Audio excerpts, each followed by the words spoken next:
এখন যদি কোনো দলের ডিসেম্বর মাস আসলেই মাথা খারাপ হয়ে যায় এবং কখনো সে ওখানে যে একটা কথা বলে আর ওখানে যে আরেকটা কথা বলে, সেটা সেই দলের রক্তের সমস্যা, আমাদের সমস্যা না। 24-এর পরে আমার অনেক ভাবনা ছিল যে দেশটা মানে সত্যি সত্যি কোনো নতুন চিন্তা আসবে, প্রতিহিংসার চর্চা বন্ধ হবে, কিন্তু সেটা হয়নি।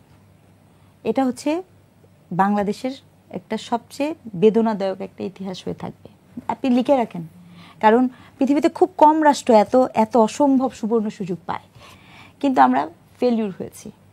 কারণ আপনি ভাবা যায়, আপনি বিজয় দিবসকে বলছেন, বিজয় দিবসকে আপনি বিজয় দিবসে কুচকাওয়াজ করবেন না, নাই করতে পারেন, সমস্যা নাই। বিজয় দিবসকে আপনি প্রশ্নবিদ্ধ করতে পারেন।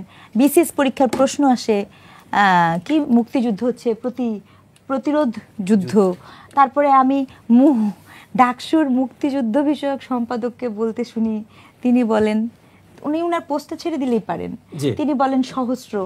এই যে গল্প, এবং নামতে নামতে কখনো এসে আমার সংখ্যার রাজনীতি দিয়ে কি হয়। আচ্ছা, যদি 1400 না মরে, যদি 1400 মানুষ না মরে 400 মানুষ মরতো, তাহলে কি 24 হতো না? তাহলে কি সেই আন্দোলন বৃথা হয়ে যেত? গল্পটা তো এরকম হওয়ার কথা না।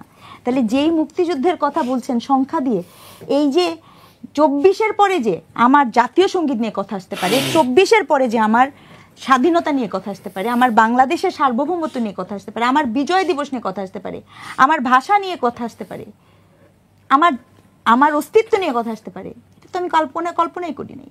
বিজয়ের মাস মানে হচ্ছে বাংলাদেশের জন্মের মাস।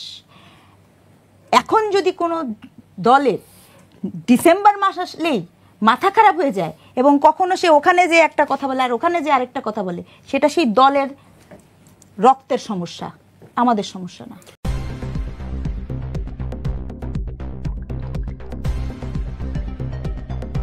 News Vision Digital Multimedia.